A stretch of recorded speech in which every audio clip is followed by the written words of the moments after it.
जय Hind and hello guys, स्वागत है आपका आपके अपने YouTube चैनल ज्ञानदेह होस्ट में। और इस वीडियो में मैं आपको बताने वाला हूं यूपी स्कॉलरशिप ऑनलाइन फॉर्म 2024-2025 के बारे में कि कैसे आपको फॉर्म फिलअप करना है। यहां पर आपको रजिस्ट्रेशन से लेकर कंप्लीट प्रोसेस बताया जाएगा, जिससे कि आप लोग 9, 10th, 11th, 12th एंड जो आपका पोस्ट मैट्रिक या फिर पोस्ट इंटरमीडिएट का जो कोर्स है उनके लिए आपको कैसे स्कॉलरशिप का फॉर्म भरना है, ये सब जानकारी वीडियो के अंदर दी जाएगी। तो वीडियो को आपको पूरा देखना है। वीडियो के डिस्क्रिप्शन में मैंने आपको हमारी ऑफिशियल साइट jobsgyan.in का लिंक दिया है। ये लिंक आप ओपन करेंगे, आप ये सभी जानकारी चेक करेंगे और उसके बाद में आप इंपॉर्टेंट लिंक के सेक्शन में अप्लाई ऑनलाइन लिंक ओपन करके यहाँ पर स्कॉलरशिप की जो ऑफिशियल वेबसाइट है इसके ऊपर आ जाएंगे। अगर आपने इसकी इंपॉर्टेंट डेट्स नहीं जानी तो आप लेटेस्ट न्यूज़ के सेक्शन के ऊपर क्लिक करके यहाँ पर जो आपको लिस्ट दी गई जिसमें कि आपकी इंपॉर्टेंट डेट्स दी गई है, ये सभी आपको चेक कर लेनी है। अब उसके बाद में गाइज यहाँ पर आप इसमें अगर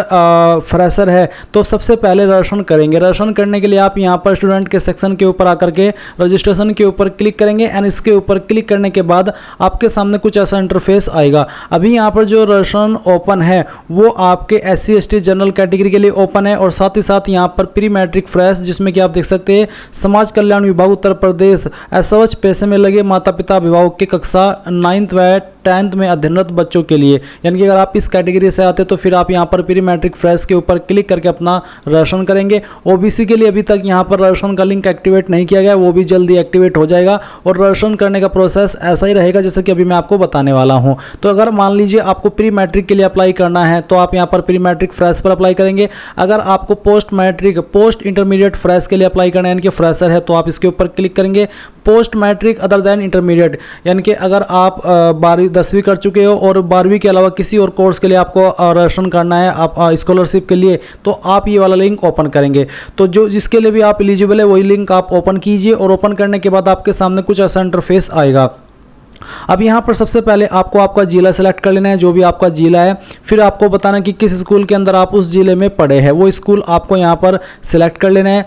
एंड देन यहाँ पर आता है आपकी कैटेगरी, तो जैसे कि इसमें SC है, ST है और जनरल है, तो जो भी है आपकी वो आप सिलेक्ट कर लीजिए। उसके बाद में जो आपका यहाँ पर रिलीजन है वो रिलीजन आपको सेलेक्ट कर लेना है। और इसके बाद है छात्र छात्रा का नाम, आधार कार्ड पर अंकित नाम, जो नाम आपका आधार कार्ड के अंदर दिया है सेम नाम आपका यहाँ पर होना चाहिए। मोबाइल नंबर जो कि आपने आधार कार्ड से लिंक किया हुआ है वो नंबर यहाँ पर डालिए। फिर आपको एक पासवर्ड बनाना है। पासवर्ड आप कैसा बनाएंगे उसका एक एग्जांपल भी आप यहाँ पर देख लीजिए। पासवर्ड के अंदर इंग्लिश का एक कैपिटल लेटर और स्मॉल लेटर, साथ ही साथ एक स्पेशल कैरेक्टर और साथ ही डिजिट होने चाहिए। कुछ इस तरह का पासवर्ड आप बनाएंगे और उसको दोबारा डाल करके यहाँ पर वेरीफाई कर देंगे। फिर गाइज आप यहाँ पर इन जानकारी को चेक करने के बाद ये जो सिक्योरिटी कोड है वो यहाँ पर डालिए और जनरेट OTP के ऊपर क्लिक कीजिए। अब आपको नंबर के ऊपर एक OTP सेंड किया है, वो OTP आपको यहाँ पर डाल देना है और ये जो सिक्योरिटी कोड यहाँ पर है वो यहाँ पर डालिए और submit OTP and proceed registration इसके ऊपर क्लिक कीजिए। इसके ऊपर क्लिक करने के बाद में जो आपका रजिस्ट्रेशन है वो कंप्लीट हो जाएगा और आप यहाँ पर देख सकते हैं कि आपके सामने ये वाला इंटरफेस आएगा, जो कि इसमें आपकी इंपॉर्टेंट इन्फॉर्मेशन दी गई है। ये आपको यहाँ पर प्रिंट कर लेनी है। प्रिंट के ऊपर क्लिक करके अगर प्रिंटर नहीं है तो PDF के रूप में सेव कर लीजिए या फिर इसका स्क्रीनशॉट ले लीजिए, क्योंकि ये जानकारी बहुत ही महत्वपूर्ण है। जैसे ही आप इस जानकारी को सेव कर ले, अब आप यहाँ पर होम के ऊपर क्लिक करेंगे। होम के ऊपर क्लिक करने के बाद में आपके सामने इस ऑफिशियल वेबसाइट का होम पेज आ जाएगा। अब आपको सेम वे में स्टूडेंट के सेक्शन पर क्लिक करना है। अब आपको फ्रेश लॉगिन के ऊपर क्लिक करके जिसके लिए भी अभी आपने रजिस्ट्रेशन किया है, प्री मैट्रिक के लिए किया तो pre matric student login, intermediate के लिए किया तो intermediate student login, post matric other than inter student login, तो आप ये लिंक ओपन करेंगे। तो मैंने अभी प्री मैट्रिक के लिए किया, मैं यहाँ पर प्री मैट्रिक स्टूडेंट लॉगिन के ऊपर क्लिक करता हूँ और अभी जो आपको रजिस्ट्रेशन नंबर मिला है वो यहाँ पर डालिए। जो नंबर अभी आपने फोन वाला रजिस्टर किया है वो डाल दीजिए। जो पासवर्ड आपने अभी बनाया है वो पासवर्ड आप यहाँ पर फिल कीजिए और फिर ये जो कैप्चा कोड है वो यहाँ पर डाल करके सबमिट कर दीजिए। नाउ गाइज आपके सामने यहाँ पर कुछ ऐसा इंटरफेस आएगा जैसे कि आप वीडियो में देख सकते हैं। आपके सामने बेसिकली आपका डैशबोर्ड आ चुका है। आप यहाँ पर रजिस्ट्रेशन स्लिप प्रिंट करें, इसको अगर करना चाहते हैं तो वो भी आप कर सकते हैं। फिर यहाँ पर इसके बाद का आपका अगला स्टेप आता है डिजी लॉकर से सत्यापन करें। डिजी लॉकर के माध्यम से आपको यहाँ पर अपनी डिटेल्स वेरीफाई करनी होगी, फैच करनी होगी। तो आप डिजी लॉकर सत्यापन करें इसके ऊपर क्लिक करेंगे एंड इसके ऊपर क्लिक करने के बाद आपके सामने ये वाला इंटरफेस आएगा। अभी आप यहाँ पर click here for DigiLocker verification इसके ऊपर क्लिक कीजिए और यहाँ से ओके कर दीजिए। अब ओके करने के बाद में गाइज यहाँ पर आपको डिजी लॉकर की जो वेबसाइट है उसके ऊपर ट्रांसफर किया जाएगा। तो आप यहाँ पर कुछ ऐसा इंटरफेस देखेंगे। मैं आपको बता दूं कि अगर आपका डिजी लॉकर के ऊपर पहले से अकाउंट बना हुआ है तो आप यहाँ पर साइन इन कर लेंगे आपका नंबर का इस्तेमाल करके, या फिर जो आपका यूजर नेम आपने बनाया था उसका इस्तेमाल करके, या फिर जो आपका आधार नंबर है वो डाल करके। इसके ऊपर क्लिक करने के बाद में यहाँ पर गाइज आपके सामने एक न्यू इंटरफेस आ जाएगा। तो आप यहाँ पर अगर न्यू इंटरफेस नहीं आता यानी कि आपको कुछ प्रॉब्लम आ रही है डिजी लॉकर की वेबसाइट पर ऑटोमेटिकली जाने में, तो आप गूगल के अंदर डिजी लॉकर लॉगिन सर्च कीजिएगा। सर्च करने के बाद में जो आपके सामने ये वेबसाइट आएगी ये आपको ओपन करनी है। ओपन करने के बाद में आपको यहाँ पर साइन इन और साइन अप का ऑप्शन मिलेगा। तो आप यहाँ पर साइन अप के ऊपर क्लिक कीजिएगा और फिर यहाँ पर जो आपका फुल नेम है वो आपको आपके डॉक्यूमेंट के अकॉर्डिंग डालना है। जो आपकी डेट ऑफ बर्थ है वो आप यहाँ पर फिल करेंगे, पहले डे फिर मंथ और उसके बाद में ईयर, फिर आपका जेंडर आपको सिलेक्ट करना है। आपका मोबाइल नंबर जो कि आपने यहाँ पर राशन के अंदर भी दिया है और आधार के साथ में भी रजिस्टर्ड है वही नंबर आप यहाँ पर फिल कीजिए। अपनी ईमेल आईडी डालिए जो कि आप रजिस्टर करना चाहते हैं एंड देन यहाँ पर एक 6 डिजिट का सिक्योरिटी पिन आपको बना लेना है आपकी चॉइस का, यानी कि जो भी आप 6 नंबर का पिन रखना चाहते हैं वही आप यहाँ पर डालिए एंड देन फिर आप यहाँ पर नीचे सबमिट के ऊपर क्लिक करेंगे। सबमिट के ऊपर क्लिक करने के बाद में यहाँ पर आपके नंबर के ऊपर एक ओटीपी सेंड किया जाएगा। वो ओटीपी आप यहाँ पर डालिएगा और उसके बाद में आपको सबमिट के ऊपर क्लिक करना है। सबमिट के ऊपर क्लिक करने के बाद आता है verify your Aadhaar to avail the complete feature of your DigiLocker account. तो अब आप यहाँ पर आपका आधार नंबर एंटर करेंगे एंड देन नेक्स्ट के ऊपर क्लिक करेंगे। इसके बाद में जो नंबर आपका आधार कार्ड के साथ में रजिस्टर्ड है उसके ऊपर ओटीपी जाएगा, उसमें थोड़ा वक्त भी लग सकता है तो थोड़ा सा आपको वेट कर लेना है। एंड यहाँ पर जैसे ही आपको ओटीपी आ जाए वो डालिए एंड देन सबमिट के ऊपर क्लिक कीजिए। इसके बाद में गाइज यहाँ पर जैसे आप सबमिट कर देंगे तो आपके सामने इस तरह से आपका डैशबोर्ड आएगा डिजी लॉकर का। आपको ये यहाँ पर चेक करना है एंड यहाँ पर आप देख सकते हैं योर इश्यूड डॉक्यूमेंट में आधार कार्ड का सेक्शन देखने को मिल रहा है। आप यहाँ पर यूनिक आइडेंटिफिकेशन अथॉरिटीज के ऊपर आप जैसे ही क्लिक करेंगे तो आपके सामने आपका आधार कार्ड इस तरह से आ जाएगा।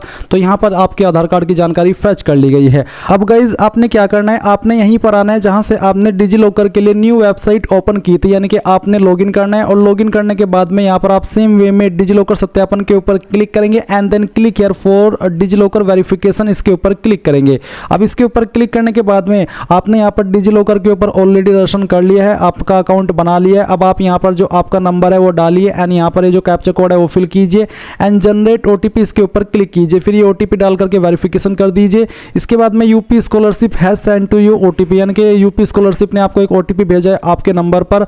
वो ओटीपी एक बार फिर से डालिए, कैप्चा कोड फिल कीजिए और सबमिट ओटीपी के ऊपर क्लिक करके इसको सबमिट कर दीजिए। एंड देन गाइज यहाँ पर आपके सामने फिर से डिजी लॉकर का एक इंटरफेस आया है। यहाँ पर है आपका मोबाइल या फिर आधार यूजर नेम, किस माध्यम से आप साइन इन होना चाहते हैं। अगर आपका अकाउंट नहीं है तो आप यहाँ से भी साइन अप के ऊपर क्लिक करके आपका अकाउंट बना सकते हैं, बट मैंने आपको अलग से बता दिया कि कैसे आपको डिजी लॉकर के ऊपर अकाउंट बनाना है। तो आपने ऑलरेडी अपना अकाउंट बना लिया होगा। तो जैसे कि आप यहाँ पर देख सकते हैं आपके पास साइन इन करने के 2 ऑप्शन है, मोबाइल और आधार यूजर नेम। तो मैं आपको सजेस्ट कर रहा हूँ कि आप यहाँ पर आधार यूजर नेम सेलेक्ट कीजिए, क्योंकि इसमें आपको आगे चल करके आपका यूजर नेम सेलेक्ट करने का भी मौका मिलेगा, यानी कि यूजर नेम बनाने का मौका मिलेगा जो कि अभी तक आपने नहीं बनाया है। तो आप यहाँ पर आधार यूजर नेम इसके ऊपर क्लिक कीजिए। इसके ऊपर क्लिक करने के बाद में आप आपका जो आधार नंबर है वो डालेंगे, क्योंकि यूजर नेम अभी तक आपका क्रिएट नहीं हुआ है। तो आप यहाँ पर आपका आधार नंबर डाल दीजिए एंड जो आपका 6 डिजिट का सिक्योरिटी पिन है जो कि अभी आपने बनाया है डिजी लॉकर की वेबसाइट के ऊपर जाकर के अकाउंट बनाते समय, वो 6 डिजिट का सिक्योरिटी पिन आपको डालना है। अगर आप उसको भूल गए तो फॉरगॉट सिक्योरिटी पिन के ऊपर क्लिक करके आप उसको रीसेट भी कर सकते हैं। एंड अगर आपको याद है तो यहाँ पर डाल दीजिए एंड देन साइन इन के ऊपर क्लिक कीजिए। इसके बाद में यहाँ पर ओटीपी जाएगा जो कि आपको यहाँ पर डालना है एंड इसके बाद में यहाँ पर आप साइन इन के ऊपर क्लिक करेंगे तो बेसिकली ओटीपी आपके सामने यहाँ पर आ जाएगा और इसके बाद आएगा create user name for your account. तो अब आपको एक यहाँ पर एक यूजर नेम बनाना है आपकी चॉइस के अकॉर्डिंग, जो भी यूजर नेम अवेलेबल रहे यहाँ पर वही यूजर नेम आप यहाँ पर डाल दीजिए, यानी कि भर करके करके देखिए, अगर वो अवेलेबल है तो आप उसको यहाँ पर डालने के बाद में सबमिट कर दीजिए। सबमिट करने के बाद में आप देखेंगे कि यहाँ पर आपका जो डिजिलॉकर अकाउंट है वो सक्सेसफुली क्रिएट हो चुका है कंप्लीट वे में। अब आप यहाँ पर इसको अलाउ कर दीजिए। अलाउ करने के बाद में आप यहाँ पर देखेंगे कि आपका जो डिजिलॉकर सत्यापन है वो हो जाएगा और आपकी जानकारी आपकी आधार कार्ड के साथ में यहाँ पर फैच कर ली जाएगी। फैच यानी कि मिलान कर लिया जाएगा कि आपके आधार के अंदर एंड जो आप यहाँ पर जानकारी भर रहे हैं इसके अंदर वो सही है या फिर वो अलग अलग है। तो इस तरह से वो यहाँ पर आपके सामने इंटरफेस देखने को मिलेगी। आप वेरीफाई डिटेल के ऊपर क्लिक कीजिएगा कि हाँ मैंने जानकारी को वेरीफाई कर लिया है। इसके बाद आप देखेंगे डिजिलॉकर का सत्यापन का जो सेक्शन है वो कंप्लीट हो चुका है। अब आते हैं नीचे छात्रवृत्ति हेतु आवेदन पत्र भरे, तो आपको इस सेक्शन के ऊपर क्लिक करना है। इसके ऊपर क्लिक करने के बाद में ऊपर की तरफ आपकी राशन की इन्फॉर्मेशन दी गई है और नीचे आपको कुछ अपनी जानकारी देनी है। तो यहाँ पर व्यक्तिगत विवरण के अंदर सबसे पहला पॉइंट है विगत स्कूल का नाम, यानी कि जो आपका स्कूल जिसके अंदर आप पढ़े हैं उस स्कूल का नाम आपको यहाँ पर देना है। विगत यानी कि पास्ट स्कूल का नाम। इसके बाद में गत वर्ष का परीक्षाफल, उसका परीक्षाफल क्या रहा था, पास फेल, वो आपको यहाँ पर सिलेक्ट कर लेना है। पूर्णांक आप यहाँ पर डालेंगे कि कितने टोटल नंबर थे, उसमें से जो नंबर आए थे वो आप यहां पर 4 पॉइंट प्राप्तांक के अंदर लिखेंगे। इसके बाद 5वां पॉइंट है कक्षा जिसमें अध्ययनरत है। अभी आपको बताना कि आप कौन सी क्लास के अंदर पढ़ रहे हैं, 9th या फिर 10th, वो आप यहां पर सिलेक्ट कर लेंगे। इसके बाद में गाइस नीचे आएंगे कक्षा में प्रवेश तिथि, यानी कि आपने ये जो कक्षा है उसमें कब प्रवेश लिया था, एडमिशन कब लिया था, वो डेट आप यहां पर सिलेक्ट कर लेंगे। अगर आपको एग्जैक्ट डेट मालूम नहीं है तो आप एक एक्सपेक्टेड डेट भी यहां पर दे सकते हैं, एक्सपेक्टेड यानी कि अनुमानित डेट। इसके बाद में बोर्ड का पंजीयन क्रमांक, यानी कि जो आपका बोर्ड का पंजीयन क्रमांक है अगर आपको पता है तो आप यहां पर डाल दीजिए, नहीं पता है तो आप इस पॉइंट को खाली भी छोड़ सकते हैं। फिर आप यहां पर आपके बोर्ड का नाम सेलेक्ट कर लेंगे।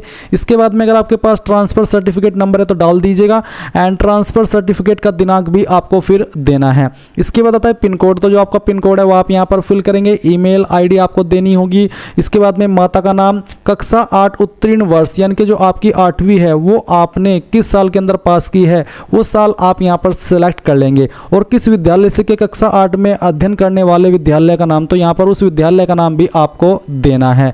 इसके बाद में यहां पर गाइस आती है बैंक विवरण, तो आपको बैंक का नाम सेलेक्ट कर लेना है। जनपद आपको सेलेक्ट करना है कि कहां पर आपका बैंक है। इसके बाद में कौन सी आपकी ब्रांच है वो आपको सेलेक्ट करनी होगी। छात्र का बैंक खाता में अंकित नाम, जो नाम आपका बैंक अकाउंट के अंदर है वो नाम आप यहां पर 18 पॉइंट में लिखेंगे और जो आपका एफएससी कोड है वो आप डालेंगे। एफएससी कोड आपको आपकी पासबुक के ऊपर मिल जाएगा या फिर आप गूगल के अंदर आपके बैंक का नाम फिर ब्रांच का नाम, जैसे कि मेरी ब्रांच मान लीजिए है स्टेट बैंक ऑफ इंडिया और वो सहारनपुर में, तो मैं सहारनपुर लिखूंगा और उसके बाद में आईएफएससी कोड लिखूंगा, तो आप इसको गूगल से भी प्राप्त कर सकते हैं। इसके बाद में 20 पॉइंट है छात्र का बैंक खाता संख्या, यानी कि आपको आपका अकाउंट नंबर डालना है और उसको दोबारा डाल करके वेरीफाई करना है। एंड देन गाइज आप यहां पर नीचे की तरफ आएंगे और ये जो कैप्चा कोड है वो आप फिल करेंगे, यहां पर टिक करेंगे, मैं प्रमाणित करता हूं, करती हूं इसके ऊपर और फिर सबमिट पर क्लिक करेंगे। इसके बाद आप यहां पर देखेंगे कि आपका ये जो डिटेल है ये आपने यहां पर कंप्लीट कर लिया है। इसको कंप्लीट करने के बाद में आप यहां पर होम के ऊपर क्लिक कीजिएगा। तो होम के ऊपर क्लिक करने के बाद में आप देख सकते हैं कि छात्रवृत्ति हेतु आवेदन पत्र भरे वाला आपका स्टेप पूरा हो चुका है। अब आता है आवेदन पत्र को संशोधित करें। अगर आपको लगता है कि कोई जानकारी गलत है तो वो आप इस सेक्शन के ऊपर आएंगे और सभी जानकारी को चेक करेंगे। चेक करते हुए आप यहां पर आइए और जैसे कि आपने ऊपर अपनी इन्फॉर्मेशन देखी है ये आप चेक कीजिएगा। नीचे आता है आय प्रमाण पत्र आवेदन फॉर्म संख्या, यानी कि जो आपका आय प्रमाण पत्र है तो जो उसकी संख्या है वो आपको आपका आय प्रमाण के पत्र के ऊपर मिलेगी, वो आप यहां पर डालिए और आय प्रमाण पत्र क्रमांक की जो नंबर है वो भी आपको यहां पर देखने को मिल जाएगा आपके प्रमाण पत्र के ऊपर। फिर ये कैप्चा कोड डालिए एंड देन गेट डाटा इसके ऊपर क्लिक कीजिए। गेट डाटा के ऊपर क्लिक करने के बाद में यहां पर गाइज अगर यहाँ पर कुछ एरर आते जैसे कि इनवैलिड इनकम सर्टिफिकेट नंबर, तो अगर आपका इन्फॉर्मेशन ये जो सर्टिफिकेट नंबर वो गलत होगा तो आपके सामने एरर आएगा। बट अगर आपकी जानकारी सही होगी तो आपको यहाँ पर वो जानकारी फैच कर ली जाएगी और आप देख सकते हैं जैसे कि नंबर सही डाला तो नीचे आप देख सकते हैं नीचे आपका डाटा फैच कर लिया गया है। आप यहाँ पर आपका डाटा वेरीफाई करेंगे और इसको वेरीफाई करने के बाद में फिर आप वेरीफाई इनकम डिटेल इसके ऊपर भी क्लिक करेंगे। इसके ऊपर क्लिक करने के बाद आप देख सकते हैं ई डिस्ट्रिक्ट डाटा से आय प्रमाण पत्र संख्या मिलान सफल, तो यानी कि ये आपका मिलान सफल हो चुका चुका है। इसके बाद में गाइज यहाँ पर आता है जाति प्रमाण पत्र आवेदन फॉर्म संख्या। अब आपको जाति प्रमाण पत्र फॉर्म संख्या देनी है, जाति प्रमाण पत्र का क्रमांक देना है। उपजाति आपको यहाँ पर सिलेक्ट सबकास्ट के ऊपर क्लिक करके सिलेक्ट कर लेनी है, जो भी है। ये कैप्चा कोड डालना है, गेट डाटा के ऊपर क्लिक करना है एंड देन फिर आप इसको वेरीफाई कास्ट डिटेल इसके ऊपर क्लिक करके ये भी आप वेरीफाई कर देंगे। अब आता है प्रमाणीकरण हेतु आधार नंबर डाले। तो अब आपको यहाँ पर इस स्टेप के ऊपर क्लिक करना है। इस स्टेप के ऊपर क्लिक करने के बाद में यहाँ पर आपकी कुछ जानकारी दी गई है। अब आपको बोले आधार जनसांख्यिकी प्रमाणीकरण, आधार डेमोग्राफिक ऑथेंटिकेशन, तो आप यहाँ पर वो नंबर डालिएगा एंड ये नंबर डालने के बाद में यहाँ पर आधार जनसांख्यिकी प्रमाणीकरण यानी कि आपको नंबर दोबारा डालना है, यहाँ पर टिक करना है, ये कैप्चा कोड फिल करना है और वेरीफाई आधार इसके ऊपर क्लिक करना है। इसके ऊपर क्लिक करने के बाद में ये भी आपका वेरिफिकेशन हो जाएगा। फिर आता है एनसीपीआई सत्यापन हेतु। अब आप इस सेक्शन के ऊपर क्लिक करेंगे। इसके ऊपर क्लिक करने के बाद में यहाँ पर गाइज आपके सामने इस तरह से आपकी ये जानकारी आ जाएगी। फिर आएगा जांच हेतु आवेदन करें। तो अब आपको जांच हेतु आवेदन करें इसके ऊपर क्लिक करना है। आवेदन प्रिंट करें, माफ़ी चाहता हूँ, इसके ऊपर आप टिक करेंगे तो जितनी भी जानकारी आपने भरी है वो आप यहाँ पर चेक कीजिए। ये आपका छात्र छात्रा पूर्व दशम नवीन छात्रवृत्ति पूर्व दशम आप देख सकते हैं, रजिस्ट्रेशन है नवीन और छाप तारीख भी आप यहाँ पर देख सकते हैं। इसके अलावा यह प्रिंट शिक्षण स्थान में जमा करने हेतु मान्य नहीं है, यानी कि शिक्षण स्थान में इसको जमा नहीं करना है। तो बेसिकली आप यहाँ पर इसको चेक कर लीजिए और चेक करने के बाद में आप यहाँ पर फिर से इस वाले इंटरफेस पर आ जाइए कि हाँ मैंने सभी जानकारी को चेक कर लिया है। अब आते हैं संस्था में जमा करने हेतु आवेदन प्रिंट करें। तो आप यहाँ पर आइए और इसके ऊपर क्लिक कीजिए और इसके ऊपर क्लिक करने के बाद में आपका जो फॉर्म है वो आपको प्रिंट कर लेना है, जो कि आपको संस्था के अंदर जमा करना है। तो गाइज इस प्रकार से आप ये फॉर्म आपका कंप्लीट कर पाएंगे।